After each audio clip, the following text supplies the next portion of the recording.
Hello and welcome back. For over a year now, you, our viewers, and we, Outlook Money and Aditya Birla Sun Life Mutual Fund, have been engaging in insightful conversations around personal finance. This time, we are back to bring you many more insights that may help you plan for a healthy financial future. So, we welcome you to a brand new episode of the Investor Education and Awareness Initiative of Aditya Birla Sun Life Mutual Fund in association with your favorite personal finance magazine, Outlook Money. I am Vish, your host for the day. Our conversations over the past year have covered so many issues, varying from saving, investing, creating wealth, protecting the wealth from uncertainties, choosing the right asset allocation, and so on. But today we want to talk about some other important conversations. But these are not the conversations that we intend to have with you, but these are conversations that you must have in your personal finance journey. Conversations with your wife, with your spouse, with your children, with your parents, and even some conversations with your money. Dialogue is an important bedrock of a successful financial plan. After all, it is a journey that you need not go through alone. But there are times it is difficult to start these conversations or even keep them going. So, in today's episode, we have some eminent guests who would help you understand some important conversations you must have about money, how to start those dialogues, and how to keep them going. So, the theme of our session today is personal finance lessons from financial gurus, money, and conversations. To share their knowledge and guidance with us, we have with us some veterans in the field of personal finance. Our first guest today is Mr. K.S. Rao, Head Investor Education and Distribution Development, Aditya Birla Sun Life Asset Management Company Limited. Mr. Rao, an alumnus of IIM Calcutta, has been with us throughout this series, and he has spent over 2 decades in the mutual fund industry. And in his current role, he leads his organization's effort towards investor education and distribution development. Welcome, Mr. Rao. Thank you so much, Vishal. Thanks. We are also joined by Mr. Amit Trivedi, author, speaker, trainer, and blogger with over 26 years of professional experience in capital markets. He is also the author of books Riding the Roller Coaster and Personal Finance Lessons from the ICU. Welcome, Mr. Trivedi. Our third guest today is Ms. Kiran Telang, a certified financial planner who is registered as an investment advisor with SEBI. She is also a founder member of the Financial Planners Guild of India. A subject expert on personal finance, Ms. Telang has also authored a book on retirement called Mindful Retirement. Welcome, Ms. Telang. Thank you. And finally, our last guest today, a special guest is Ms. Shweta Jain, founder and CEO of Investography. Shweta is a certified financial planner with over 15 years of experience across financial planning, research, and client servicing. She is also the author of the book My Conversations with Money. So, of course, she is the right person to talk about the conversations that we need to have with money. Welcome, Ms. Jain. Thank you so much. So let's get straight into it. My first question is for Mr. Rao. Mr. Rao, over the last few years, Outlook Money and Aditya Birla Sun Life have constantly been engaging with our viewers to create awareness about money and personal finance. And the very bedrock of financial awareness and education is conversation. So for my first question, I want to ask you how important it is to have conversation about money in one's journey of financial planning. Thank you so much, Vishal, for having me here. And indeed, it's an honor and opportunity to be with the great authors and speakers around. And this is a week we are celebrating Teachers' Day. And for me, they are not only the financial counselors, advisors, and authors, but they are also a great teachers. And this education, which is not imparted to us at schools, and these three people, I mean, they're doing amazing work. I mean, probably today in the conversations, I mean, true to their names, I can see in my screen, it's coming Amit coming first, and Sweta and Kiran. I mean, to the name suggest ASK, ask anything on the personal finance, and you get the answers. Probably I may be a wrong guy to get that conversations, odd man against. But going forward, I mean, to your question, the financial conversations probably the most difficult one, and it is the most beneficial one. It's not easy to have this conversation because everyone, like as a father, I don't want to share everything to my son, and the spouse, you want to hide something, you don't want to disclose. It's not with the intention of any selfish motive, but these conversations probably sometimes we feel it is not required. Sometimes we feel not everyone need to know about the pain areas, and this is where it makes. I mean, whether you are rich or poor, probably these conversations are always beneficial if we can keep it open, and people keep the family first and finances next, then have a conversations. Not the finances first and family next, then the conversation may lead to some controversials. And these conversations will not only help us to build, to manage your money better, but it also builds, makes the relationship stronger. And communicating money, one thing I have seen personally is if every one of us in the family know about the personal finance, there is every possibility there is a financial confidence in the family and there is a financial discipline in the family. And if you are not doing these conversations, the challenge is there is one generation is earning, the second generation is spending, and third generation is going back to the zero again.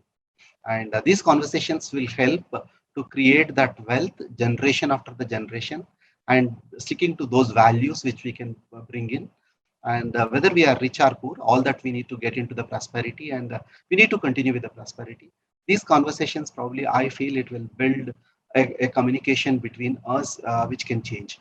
And coming back, our association Aditya Birla and Outlook Money, probably last few years which we are doing here is nothing but our conversations to all the investors. And today, the whole conversations is around how each of us, one is my self talk about my own belief about money and what is the conversation I have, and my conversations with my family, and the broadly about conversations with money. I love this book written by Sweta and the conversations. Similarly, the conversations leading to understanding the roller coaster ride, how to tame the roller coaster ride from Amit Bhai. And the last but not the least, these conversations also lead for us to the mindful retirement, which is from the Kiran. Right. So we have a complete panel which can cover all aspects of financial planning and conversations that one needs to have. And talking about conversations, I want to ask Ms. Jain, who are the various stakeholders with whom we need to have this conversation? What are some key conversations one must have with their spouse and their kids about money? What are the conversations one must have with yourself regarding money, Ms. Jain? So the key stakeholders are we ourselves, our families, and if we are parents, then our children are big key stakeholders. We have to make sure that our goals are met. But before that, do we even know what our goals are? In most conversations that I have with people, and I want to highlight this, the number of people that hide things from their family, and especially pain points. We like to talk about all the good things. If I have got a salary increment, I'm happy to tell. If I have got a bonus, I'm happy to share. I get gifts for my family. I get gifts for my children. But if there is a salary cut or a job loss, we hide these things from our families. So what happens is one is walking like this, the other one is like this, the other one is like this. So we are four of us, for example. Each one is going in different directions. One is earning, one is spending, one doesn't even know what is happening. But to make it a fist, to make it a mutti, so that we can work together, everybody needs to be in on these conversations. So we need to have these conversations with the entire family. And in fact, a lot of parents don't talk to children about money, saying, it's too early to talk to them about money. They might ask us for more expensive things. They might ask us for iPhones. They might ask us to upgrade our cars. And I've seen those conversations with parents, but it's up to us. How do we handle this? So I think two parts to this. One is that we need to have these conversations. Second is how we have these conversations. Like I've been having these conversations with my son from the time he was, I think, 2.5 years old or 3 years old, from when he could understand. I have an advantage. I come from a Marwadi family. So for us, talking about money is dinner time, conversation saying, "Acha, aaj itna paisa galle mein aaya, ya aaj market aisa hua." It's very regular conversation. And I'm trying to bring this, make money a regular conversation among all of us. We talk about our pain points to our friends. Why not with families? I'll just give you an example. There's one client of ours who I was speaking to about, I think, 3 years ago or so. And he was telling me he's lost his job for the last year.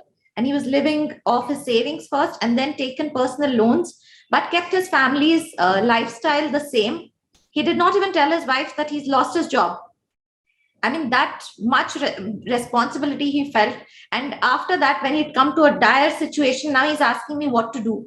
I mean, why get to that situation where in the beginning, had he only confided in his wife, they could have cut down their budget. They could have she could have found a job. They could have both worked together.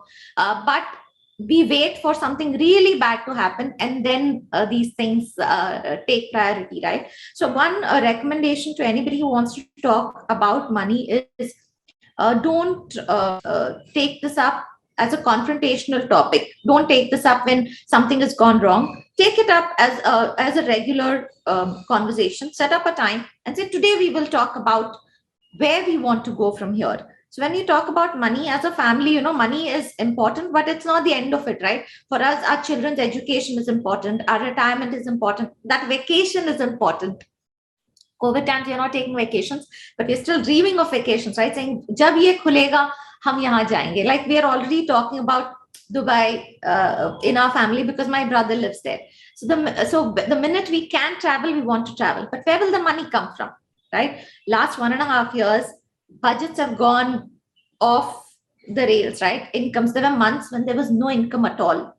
So if we don't talk about this as a family, say my husband is not earning, there's no income in the business, but I'm thinking of Acha Dubai Jana, I am spending money, then we're not working together. Today we're working like this. So we are stronger together. So we may postpone our trip by 6 months, but we'll all go together. We'll all go happily. We will not take a loan to go somewhere, right? So what can be done well can be done only together. So that is the power of conversations. Right, absolutely. And just like you mentioned, people not talking about their pain points with their family, taking loans just to maintain the lifestyle, not telling them they have had a job cut. I think this is something that a lot of people will relate to in today's time after the COVID pandemic, where a lot of people have faced job losses and they have faced salary cuts. There have been some stories of people falling into debt trap because they kept taking loans from these shady apps because they just did not want to tell their family that they have lost incomes. So I think that is something that people should draw some lessons from and talk to their families and get these conversations going. You talked about talking to your spouse, your children, so that you are as a fist in this journey. But I want to ask Mr. Trivedi, actually, what conversations one must have with their parents, right? Because they are also the stakeholders, they are a part of the family, but the financial relationship with parents is different as opposed to financial relationship with the spouse. I believe so. So, what are your thoughts, Mr. Trivedi, on that? A wonderful question, Vishav, and Shweta elaborated on this conversations beautifully well. So I'll give part answer and then come to what take it from where Shweta left. So first of all, as kids, it's easier to converse with parents. Papa ye chahiye, mama ye chahiye. That's the standard conversation that most kids have. So I want this, and in depending on situation, the parents may give it whatever the kid has asked for, or convince that okay, let's delay it, or you can't get it, or we can't afford it, and stuff like that. So then the parent, it's the parent's responsibility. But as a kid, it's easier to communicate. But as we grow, there is some sort of maybe by teenage or so, that we start getting to feel independent, that we can manage things ourselves. And in such cases, we make some blunders, we make some mistakes. And that's where the pain points that Shweta was talking about. I'll narrate a lesson from my own life, and which is actually nothing to do with money related conversations, but I've written in personal finance lessons from the ICU. There's a chapter called It's Better to be Scolded by the Doctor in His Clinic Than in the ICU. So I was hiding my problems from my doctor. I had stopped going to a doctor, and the problem accumulated, and I landed in the ICU. So then the doctor came and threw the file at me, and he said, "You are a non-compliant patient." It was very difficult to listen to that in that condition. I said, what is this guy doing? He's not even looking at my condition, but I had landed myself there. And this is precisely what Shweta was also discussing, that sometimes you don't discuss matters with your parents, and earlier you do, the better it is, because parents are there to help you, to support you. They're not your enemies. Even if they scold you, it's probably for your interest. Get that conversation. If you don't understand something, go and ask. The chances are that the parents also may not know, but there's no harm in asking. If you get into some trouble, go and seek help. They are there to help you. Go and ask, I've got into this mess, or let's say, and we've seen many cases where people have made wrong investment decisions, or borrowed money and bought something speculative or something extremely risky without understanding. And then they want to hide it from their parents. No. it doesn't serve any purpose, and there's a potential that the person finances may land up in the ICU. Now, if you don't want to get scolded in the ICU, go and have the conversation right away. Right, right. Thank you so much. But there is often a hesitation among people when it comes to talking about money. I think there's a Ms. Jan was also talking about people don't want to talk about their pain points. Maybe there is a stigma attached when there's a salary cut or a job loss. So how can one overcome this hesitation and overcome this perhaps the shame that they feel when they are not able to fulfill what the responsibility that becomes a burden actually. So how can one overcome this hesitation and start a conversation? And apart from conversing with your family members and your financial advisors, how important it is to have a conversation about money with yourself? I want to ask this question to Ms. Telang. Brilliant question, Vishav. So, both Shweta and Amit have touched upon the points that, it is the fear that is actually stopping us from having these conversations. Because see, if we look at money, it has so much emotional, attachment to your life because it impacts everything in life, right? From relationships to how you live and, where you are going, what are your aspirations. So basis that there is so much attachment to money that it makes you vulnerable when you open out about it. So in general, I mean, if you're talking to friends or if you're talking to your family, there is a fear in the mind that people might judge you for whatever you've done so far or whatever you're aspiring to do. So that fear does not let people open up. So in that circumstance, it probably becomes easier to speak to a third party who's not maybe emotionally attached and who can probably empathize more than judge. So that is what people might be looking for, when they go and approach an advisor. So empathy instead of judgment, so that the clear path can be derived out of where you stand today. I mean, whatever problems you are in. But this process has to start from your conversations with money yourself. So how do you relate to money? I mean, what is it that you think about money? See, even when we look at money decisions which people make, what usually happens is that we tend to look at shortcuts for making these decisions about money. In the book,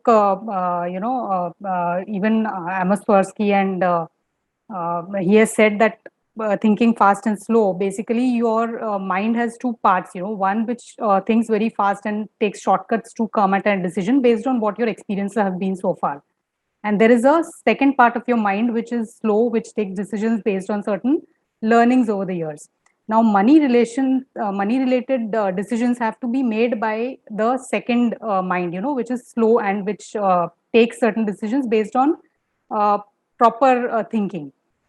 Unfortunately, what happens is because it is a complicated matter and because we are not able to relate to what we really want in life, we usually take the shortcut and we make decisions based on that. So this could come from maybe subconscious lessons that you've learned through your childhood, how your parents have brought up, and what your environment was when you were growing up. So basis that the decisions will change. Like Shweta was talking, she comes from a Marwadi family, so money discussions are very common. But somebody who's coming from, I mean, I would not like to go on community basis, but say a Tamil Brahmin. So for them, money discussions probably are not normal. They are more education oriented. So for them, it will become difficult to have those kind of conversations. So that is the environment you grow up in, both where you stay and what is your family culture. So basis that we, come to this relationship with money. But as we grow, we should realize that these decisions might be harmful if we, stick to a certain pattern of behavior. And if it is actually harming you, you're not happy with the outcomes that are arriving in your money life, you need to go back and look at why are you behaving in a certain manner. And once you are able to figure that out, you will be able to change your behavior. So that is where the money conversation with oneself starts. Take some time out, think about your money behavior, think about what you really want, and then take the step to change. The next step would be speaking to family, to your spouse especially. A lot of times, there is this fear. I mean, I had a gentleman who said my wife doesn't even know my salary because he thought that she expects much more out of him and his salary is nowhere near to what he thinks that she might be expecting. So there is this embarrassment of opening up with your closest partner in life. So if you're not able to do that, it will become difficult to move ahead. And then the third step comes opening up to an advisor. Probably that could come easier, that because the advisor will not be judgmental or will be able to empathize is not entangled in the emotional issues that you're dealing with, and then you can involve your family and take decisions on your money.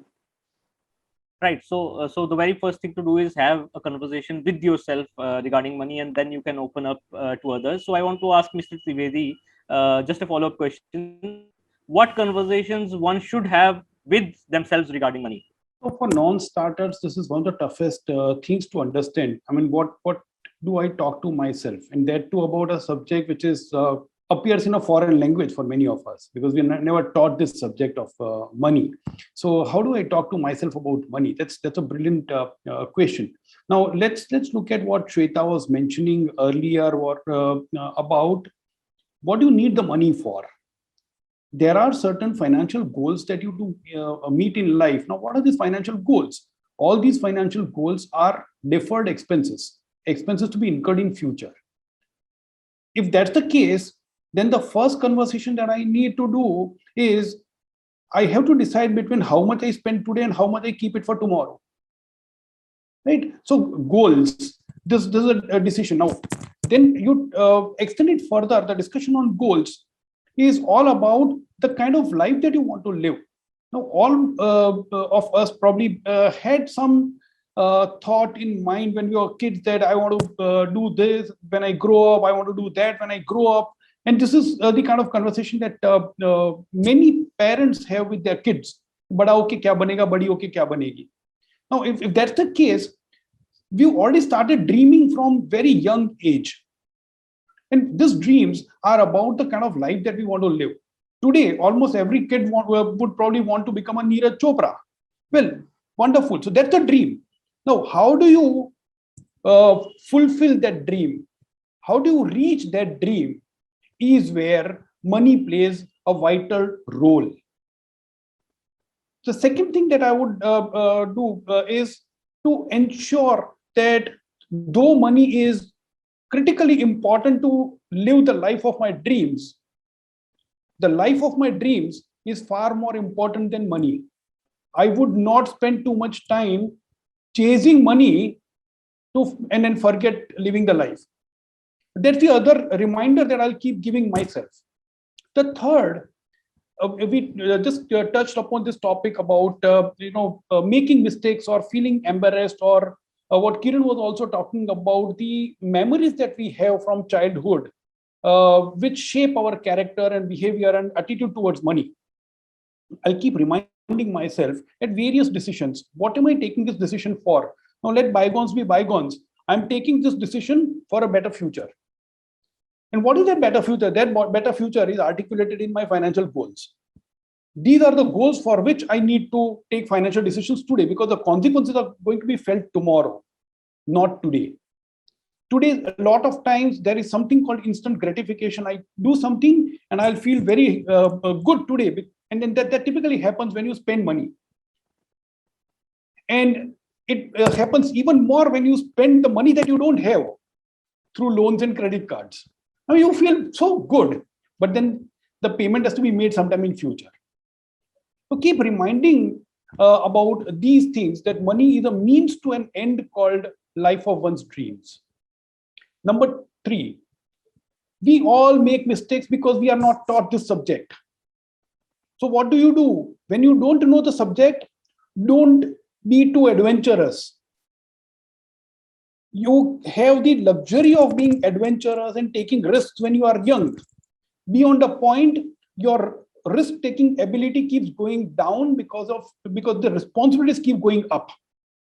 Understand the balance there, and that's the kind of conversation would I do. And then that's what Kiran has written in her book about mindfulness comes in very becomes very important at this stage. Are you mindful of your own situation, your own requirements? Are you mindful of your own behavior? And finally, the moment I make a mistake, I'll keep reminding myself, have the humility to admit that I messed up. Have the humility to go and talk to somebody, seek guidance. And that guidance better be from somebody who's been there and done that, rather than somebody who's just a friend of mine. Right.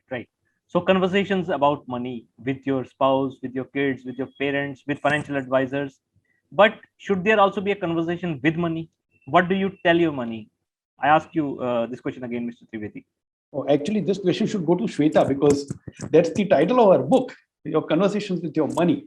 But I would say, I mean, while Shweta can complete the answer, but I'll go back to the scriptures that we have in our country. In the scriptures, the goddess of wealth, Lakshmi, right? So that's a goddess.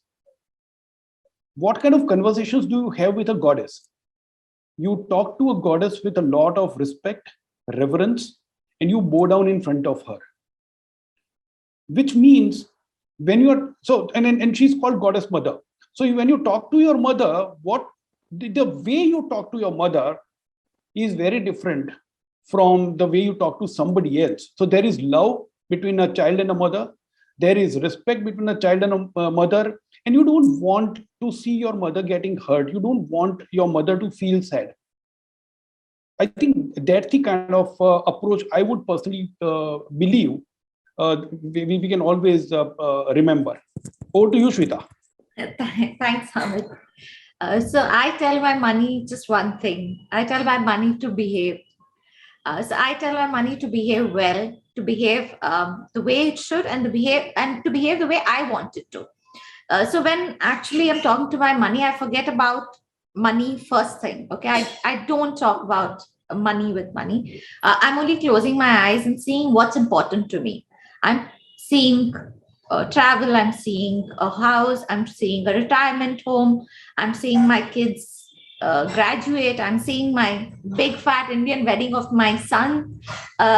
So these are things that are really important to me, right? I'm seeing my parents celebrate their 50th, 60th anniversaries. So these are things that are important to most of us. Money sort of comes in the way when it's not there. Agar hai to acha hai, nahi hai to beech mein aa jata hai. So then these are the issues that I have with money, right? So when it's talking to money, I think of all of these things. I introspect more than I have ever done before. So then I tell my money, okay, I want to celebrate this. I want to live like this. I want to achieve this. I want to buy this or own this. So these are things I tell my money, and then my money tells me back. These are the conversations I hear also from money saying, so you need to do this. Right. So, for example, if I have to spend 50 lakhs for my son's education 10 years down the line, it tells me you have to save me now. You cannot go around spending me on sale. You cannot see, this 10,000 bucks is now worth, is now I'm getting for 2,000 rupees. So khareed lete hain. You cannot do this. You have to behave. And to help me do this, I have a vision board in my book, and I would recommend everybody strongly have that vision board. Because when you see these things, these become important to you. When you see what you want to achieve, you will not want to spend today. So everybody is now focusing on us spending our money today, right? Even what we have not earned. So BNPL, right? Buy now, pay later is all the rage today. Why? Because it makes us feel so good today. But what happens to my future dreams? I cannot achieve it. So my money is telling me back when I tell it, I want all of this from you. It's telling me, hey, you know what? You need to do so and so with your money. You need to save it. You need to invest it. How do you need to invest it? My vision board tells me. So if I need to invest, say, for 10 years down the line, two things are most important. One, I have to account for inflation here. Because 50 lakhs today is not going to be 50 lakhs 10 years down the line, right? So my money is telling me, keep that in mind. I will be much more important to you later on than today. So keep that in mind. And second, it tells me all of this is so overwhelming. All of this dreams that I'm seeing, they're so overwhelming. Do bite size, do little by little. So do monthly sip. So sip by sip. So my money is telling me just very, very basic things. But the important thing is to execute them. It's simple, but it's not easy at all. Right. And I wanted to ask you this anyway, but I think you have partly answered this. But does your money listen to you? And what is the most important message you have got from your money? Okay, so my money listens to me sometimes, and I listen to my money also sometimes only. We're all human beings, so expecting us to listen to it all the time. हम किसी की बात नहीं सुनते, हम खुद की भी बात नहीं सुनते all the time. So that's practically impossible. But yes, I do listen to what my money tells me to save it. And to respect it. I think Amit ji brought out a very important thing with respect. We don't respect money the way our parents did, or we should. The millennials का हमारा ये एक problem है. जब भी हमको बोला जाता है कि your parents did something, we want to do the opposite thing. Right? That's our problem with being millennials.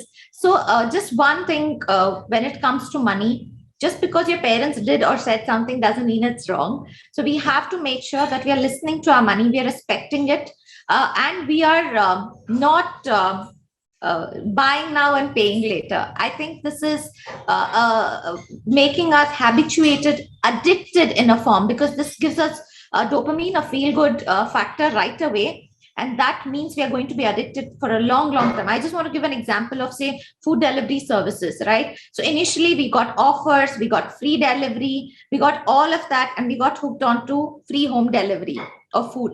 Today, they have separate menus for home delivery, where the food rates are sometimes double.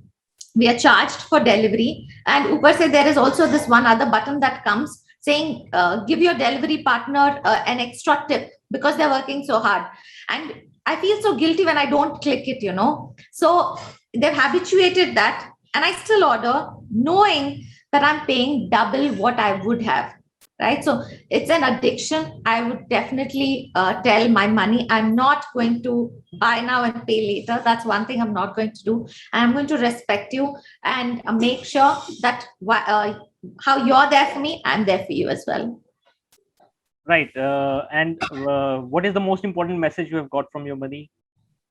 The most important message I've got from my money is also that I should behave, that I should not do what I don't expect my money to do. One of the earliest problems that I had with money, like most of us, is I don't know what I'm doing is right or wrong. I don't know how much I should save. Should I say 5,000 a month or 50,000 a month? Am I doing enough? All the time, these questions are what I have. So my money tells me, you know what? Breathe first. Don't panic when things are going wrong. Set your goals. Put your vision board first, and I will guide you along. There's something called a money map that we have on our website where it tells us how much we need to save for each of our goals. So it tells me, behave, and I will guide you. Thank you so much for this wonderful explanation. Mr. Rao, you have been listening to our speakers for a long time now, and you have been involved in so many various outreach programs on investor education, and I'm sure you have listened to thousands of investors perhaps. So now, after listening to these experts and to thousands of investors, I want to ask you, can you share some of the lessons based on your interactions with those investors about money? Thanks, Vishwa. But I was enjoying all the conversations about money. It's really interesting and very insightful. And incidentally, last month we completed our team completed 10,000 programs, of investor education across the country. And it was, it is each of the times when we go and we meet millions of people now as of now. But lessons are very different. And as Shweta was mentioning, it is a BNPL journey, it's a buy now, pay later. And all that we are doing is to educate or baptize people to SNSL, save now, spend later. And if I ask people, don't spend, then there is a big question is everyone will revolt. She was rightly putting it is like, there is a rebel in us. We want to do against what we are. Rather, how we can educate or how we can communicate to the people what exactly we want them to do it. When we are going to millennials, when we do this program called My First Paycheck, and initial workshops, we used to say, how do you need to save? And we talk about retirement, and all of them will be getting dozed off. I think that is nothing their subject. Then all that we need to see, this is a generation which intend to spend. Probably what we change the conversation is, we are not coming in your way to spend now. All that you need to do is if you save now, you can spend much better later, and you can have a conversation with yourself far better. And of course, we know these are the good things, but it's very difficult to practice because We always go by, like for example, the post-COVID world. Again, I have seen people are already in the way to splurge, right? They are just moving. They forgot what exactly happened. And every conversation we always look at when we went, uh, like we intend people to come back and they can plan their finances and actively manage their finances. That's the whole intention. This is the lessons which they can draw is have your own personal financial advisor so that you have a sounding board. And then and pandemic has taught to many of us life is very uncertain, and we don't know what will happen next. Probably it's also when Sweta said you behaving, we need to behave in such a way this money can work for me and this money can work for my family too when I'm not there. I mean, all that you need to do is have you got your adequate insurance, and we have seen there is a rising cost of the health, I mean, hospitalization charges. Do you have a question yourself how much health insurance you need and how much you need to have, and do you have that? And at the most, have you checking the documents which you have whether those health insurance is valid or expired? Because last week I was talking to some people and suddenly they forgot that they forgot to renew because the mail was coming in and mail is in the box when you have not opened that. And then another lesson we all need to learn is emergencies can happen anytime. I mean, do you have this emergency fund for yourself? And once you have this emergency fund, it saves you not to disinvest your long-term investments, and not only the protecting you for the short term, but in the long run how you need to look at very differently. And when Sweta was talking about money, it will say the money can say, you save me, or I mean, I in the which, and sip by sip she said. And when that sip by sip for me I look at is how you can this SIP. I this conversation which I used to have with the people last week. I was talking to one of the big wealth management company in India, and we were discussing with the senior executives there, including the investment managers. And when we said the SIP for us connotes very different definition. I mean, not the systematic investment plan. What you need to save is you can save for your emergency funds. I mean, create that 9 to 12 months of emergency fund first part. And I is, investing in your goals. I mean, whatever your important goals, what money talks to you or what you are talking to the money, how your life is important, you can do. And the last one is the P. I mean, all those guys who are reasonably rich enough, everyone is an HNI or super HNI. How much you are contributing to the philanthropy, society where you need to contribute. Probably this SIP can go into a very different way we look. And but last but not the least is, when Gaurav used to come on this panel, we used to say about the debt trap and taking the loans which you don't need it. I mean, when I think, Amit Bhai and Shweta, when they're talking on your travels, probably, taking a loan and going on the travel is committing the sin. After 1 week of joy, and you are paying for the 52 weeks of payment of those EMIs, and which is, I mean, avoid those debt traps. And I mean, since I come from the mutual fund guy, I mean, always I say diversify your investments. Your asset allocation is the key. These are the lessons never forget. And last but not the least, and Indians love most of them their FDs, that is the fixed deposits. Probably you have a different kind of FD, that is a financial discipline, and don't have that FD, but have this FD so that you can sail through your life. Right. Thank you so much. I think talking about lessons, about money, I want to talk to Ms. Delang about her book Mindful Retirement. In your book you have drawn many lessons from scriptures. Is there any particular reason for that? Can you elaborate a little on that? Well, so it's an interesting question because when I actually started writing the book, I was not reading many scriptures. So, actually the process of writing books really pushed me deeper into the scriptures, because what I realized is that the things that we talk about today, a lot of it is already mentioned in the scriptures. And as we visit them each time, we draw new lessons based on our experiences in life. And each time there is a new insight. We all are in a path of learning, so at each phase in life we are learning something new, and we all stand on shoulders of giants. I mean, there's nothing new that we are creating, but we are revisiting what has been written earlier, and we are adapting it to our lives today. So scriptures have a lot of these things already mentioned when we talk about work-life balance. I mean, if you look at what is written in the scriptures about the 4 ashrams of life, brahmacharya, grahasth ashram, vanaprastha, and sannyas. So that is a very clear-cut work-life balance formula. what happens today is that we kind of muddle up everything, So when we are in the brahmacharya ashram, when you're supposed to study and gain knowledge and skills, that is when people are attempting to make money, which is a job of somebody who's in the grihast ashram. And when you're actually in the grihast ashram, where you're supposed to, take care of your responsibilities of your family, of the children, of your elders, that is the time when you're actually dreaming of retirement, which is vanprastha. So it's all getting totally mixed up. So, if we get the basic concepts clear, it's already mentioned everywhere in the scriptures. So it will become much more easier for us and we can adapt things. Again, when we talk about money, I mean, there is so much in the scriptures. Let me take an example of Mahabharata. So Mahabharata itself has so many shlokas which talk about, creating a balance about money. So Mahabharata, lot of places it is spoken that possession of wealth or the lack of it can cause different things in life. It will change your relationships with people. It will change your stature in life. And how is that going to impact your life? So having money and not having money, both are situations which are already discussed in these scriptures. And it is not about all black and white, So, I mean, cheating, forgery, mis-selling, all these things have already been mentioned. Even we look at Arthashastra by Kautilya.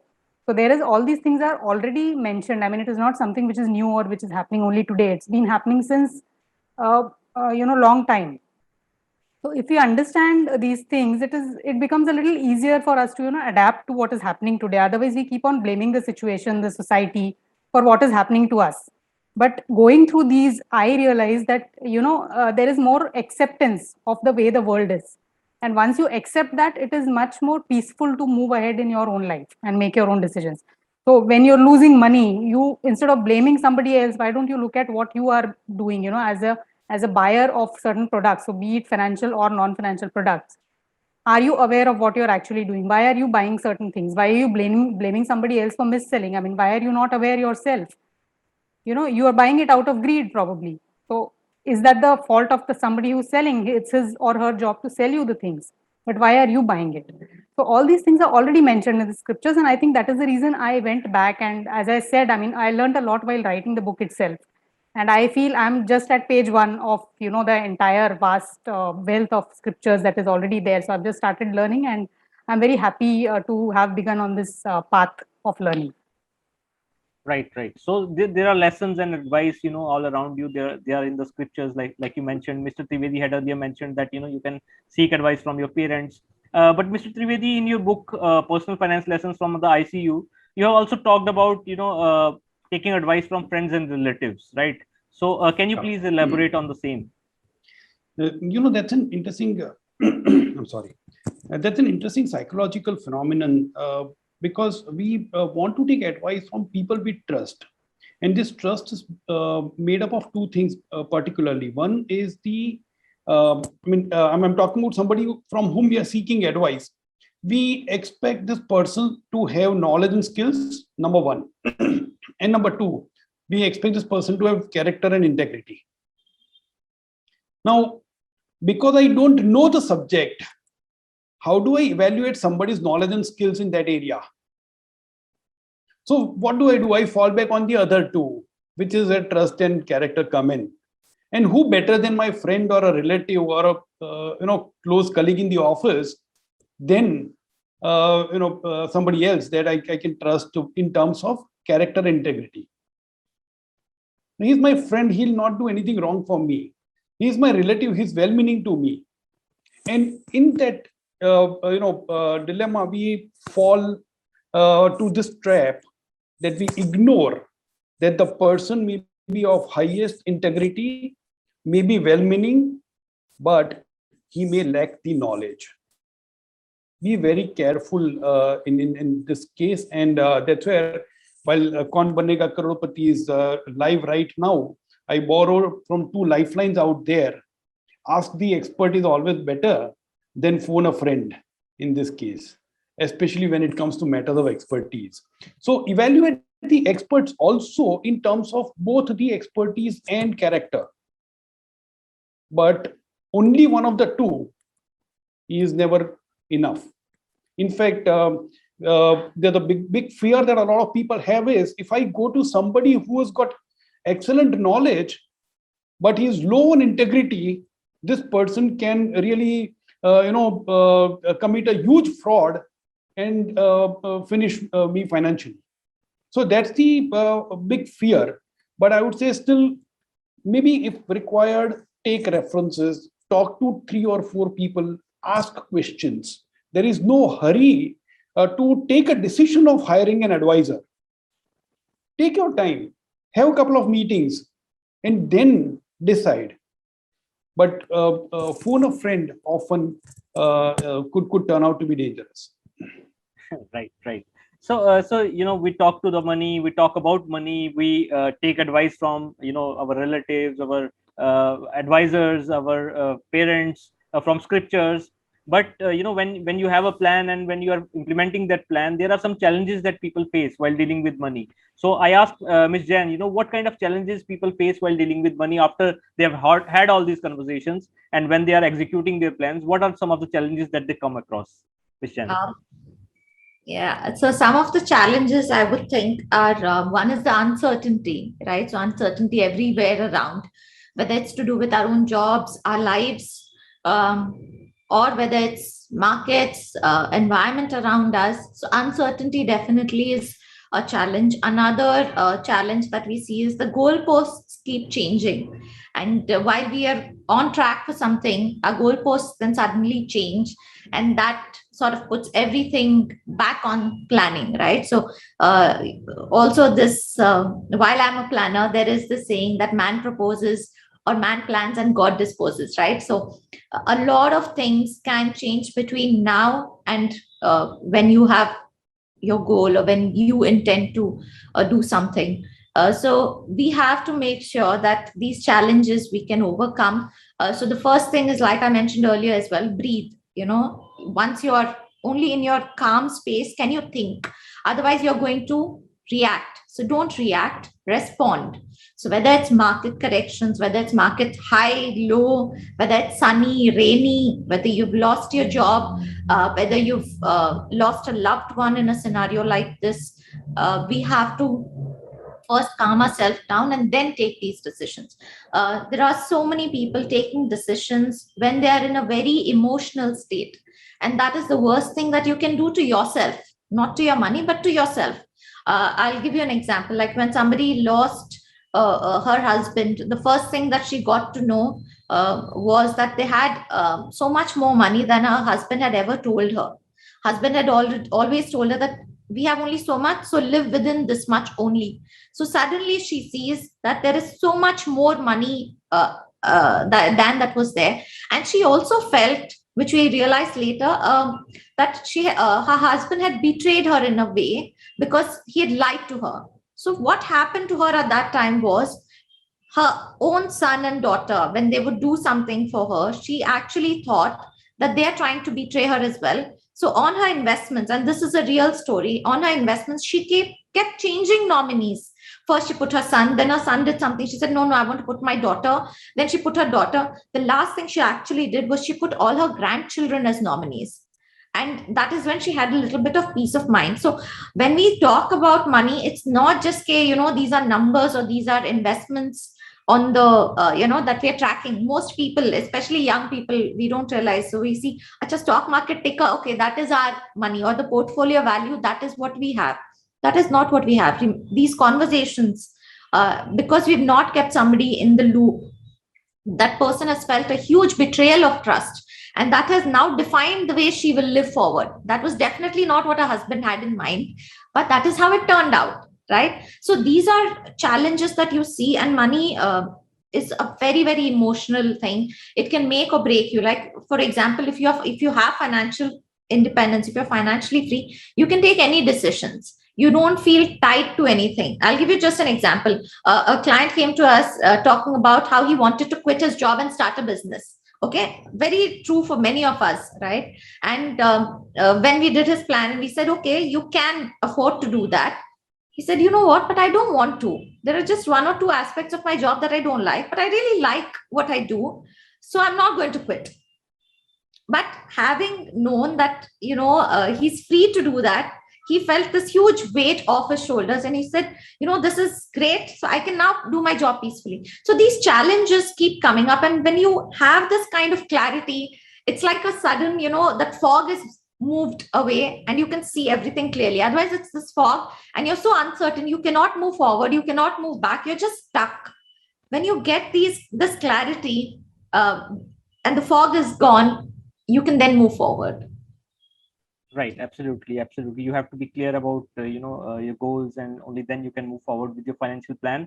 uh, I also want to talk about again Mr. Lang's book about mindful retirement. You have mentioned, you have used the word mindful in terms of retirement, and you being mindful about the money. So what do you mean by being mindfulness, mindfulness about money? And also, how do you define retirement and a mindful retirement? How does one prepare for that? Well, the whole idea behind the title of mindful retirement was that retirement is seen just as an event which happens at a certain age with people, but it is not that way. I mean, that event is there, but retirement is more of a phase of life, and that phase of life is coming and in a certain manner to you because of certain decisions you've taken over the past life when you were working. So it cannot be just one point where, and it cannot be just about that amount of money that you've accumulated. Though money is an extremely important part for retirement, but it cannot be only that. So by being mindful, what I have tried to convey is that look at your life as an entirety, and look at as retirement as a part of that entire life. And the decisions that you make right from your beginning of your career to actually when you're retiring and when you're living that retired life has to be in consonance with each other. It cannot be ad hoc decisions which are there. So a simple example I'll tell: people want to retire early at the age of 40 or 45, but what will they do with the time? So if I ask somebody to define that, write down what your ideal week will look like once you're retired, and there is no worry about money. How many people are actually being able to put that down? I mean, I don't see anybody being able to define that ideal life. So while we know that we don't want to struggle for money, we don't know what you're going to do with your time. So that whole process begins when you are in your earning years. So it includes your relationship with your family, because in retirement there'll be no work and you'll be spending more time with your family. So you would want to have cordial relationships, but if you don't have that through the years, it suddenly cannot improve one day. Again, the same thing goes with friends. You have to find time to spend some time with your friends so that relationship keeps growing.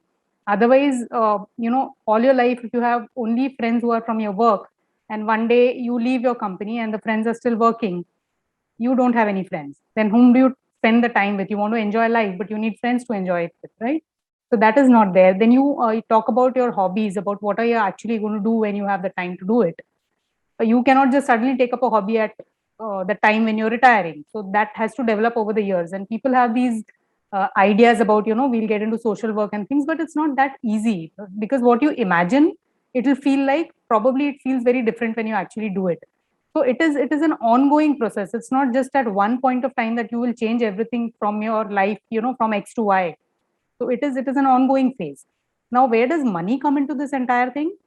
If you don't have enough money, you will not be able to do anything else in life, because you're still struggling for that basic comfort. So if you don't have money, you might still have to work even if you retire from your primary job. So you might have to take up consultancy for the want of money, not for the want of keeping yourself socially engaged. So there, money becomes an important part. So once that basic thing is there, as Shweta was also mentioning, that once you are financially free, then you are able to take decisions without having money come in the way.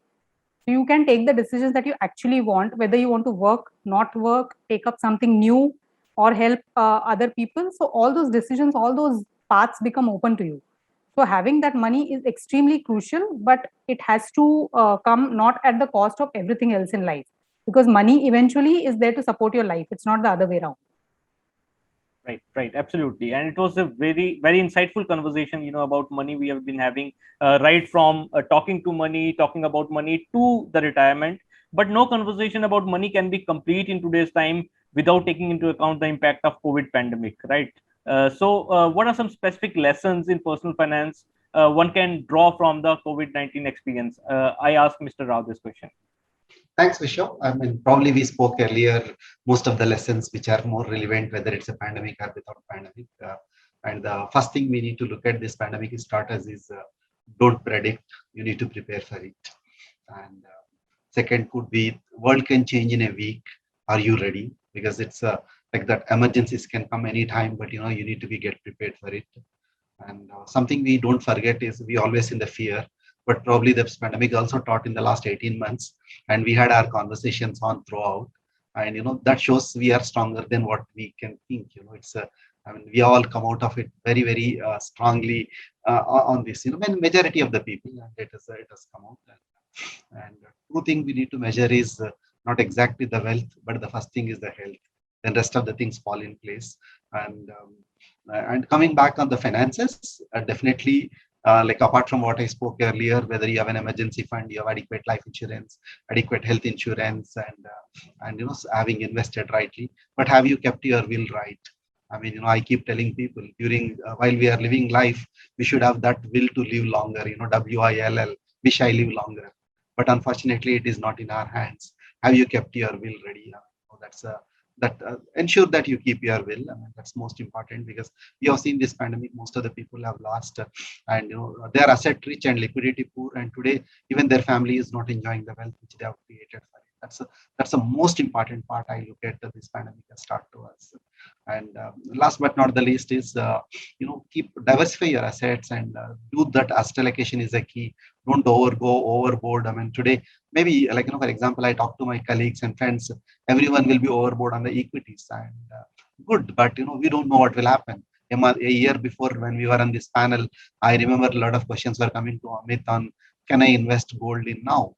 And when after these sessions, I hardly get any questions, can I invest gold in now? That's where the best thing is, do that.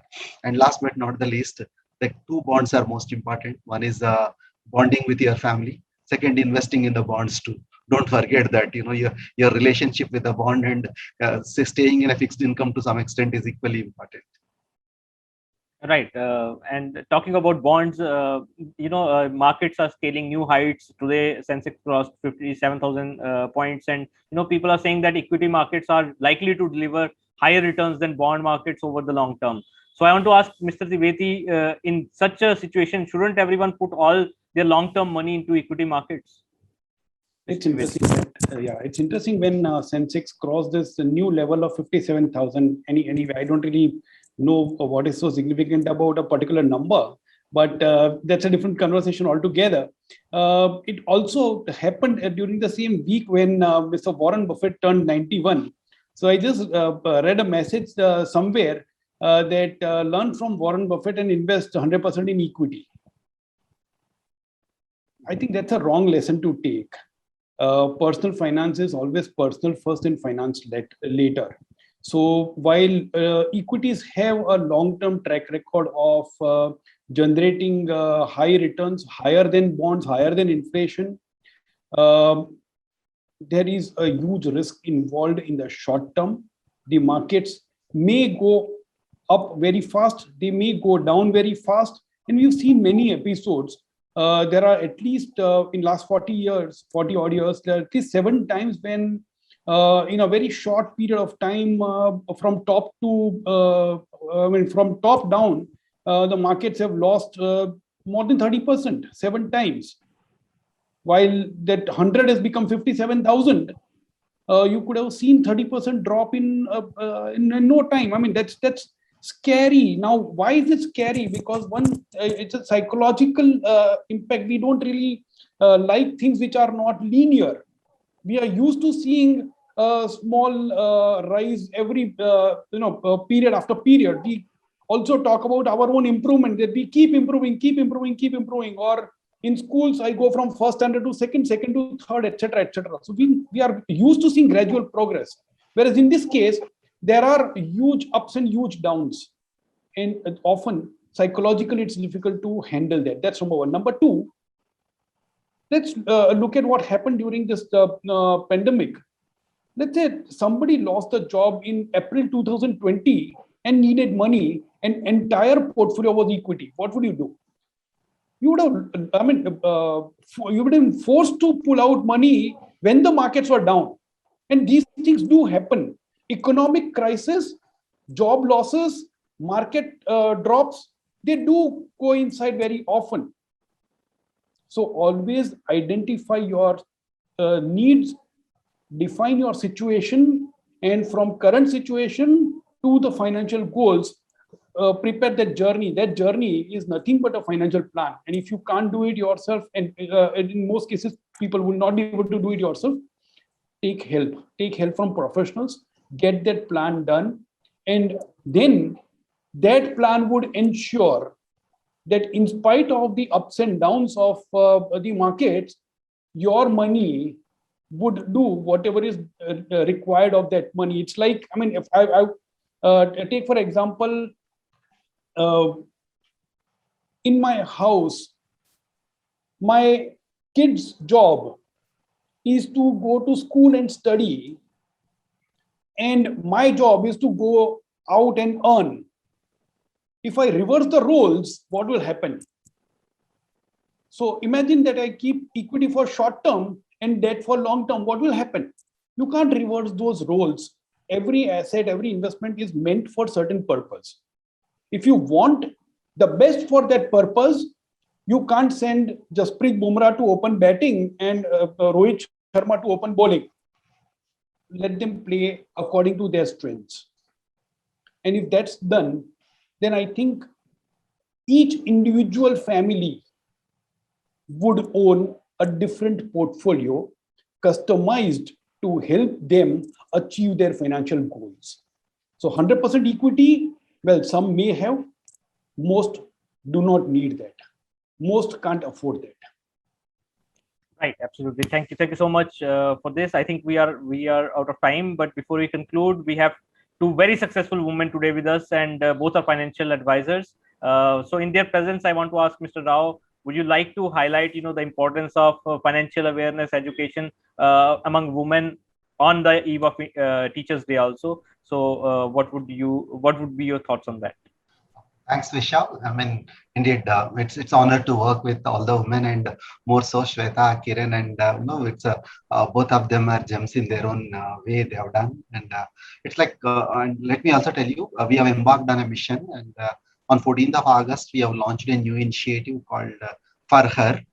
We have tied up with one of the global partners, the Women Collection at Canada, and we were going through a lot of surveys in India. Like, the stories of women always inspires. They're excelling in various walks of life. Even you can see the current success in Olympic. I mean, most of the medals are coming to you with the women who are bringing in, and women are always a heart of home economy.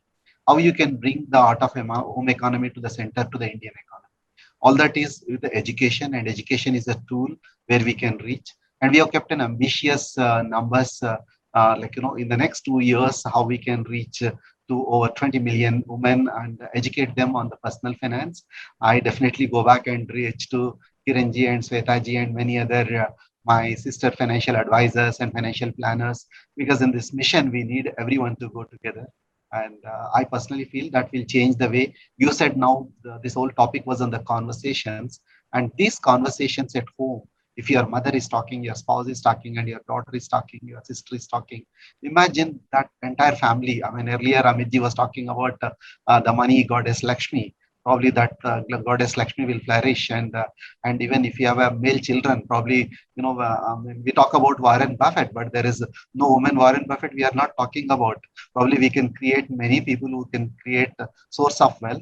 And I was also looking at on the other side of the big picture. I was talking to a professor in economics, and he says if the Indian women started investing and started working, 48% of the population today, I mean, our GDP is bound to go by another 25% up. That's a, I mean, it's a nation will prosper. I think that's the whole intention. It's a holistic approach to reach out. And we are also working on women empowerment on other way, where we have handful of people like Shweta and Kiran in the system, where many women advisors we need. I mean, we are also embarking how we can get 10,000 women advisors in this field, so that women can understand the other women better and women can trust the other women better, where these women advisors can come back and do it. Probably I'll come back to you out with money, and let us together make that change of the outlook for the money, where women can be a decision maker for. They are very good at finance, but all that we need to do is we need to give that confidence to them, and where they can manage the home finance and personal finance too. And last but not the least, we have seen pandemic. Since people have not got spoken, conversed, are educated, and if the husband is not there today, and the woman truly struggling how to manage her finances, and this for her is truly for her. In fact, I am at the back end and back seat, and all the people who are going to drive is all the women around in my office, my colleagues, as well as my all other my sister friends from the community. That's a great initiative, Mr. Rao. I'm sure this will be very successful, and a lot of women will gain the confidence, and they would come to the fore in the field of personal finance and finance in general. But that's all the time that we have had today, and it has been a wonderful and insightful conversation with all of you. My special thanks to all our eminent guests. And on the eve of Teachers' Day, this is the financial advice from the financial gurus, the gurus that can help you with money. On that note, we conclude today's session. We'll see you again for the next session. Till then, bye bye.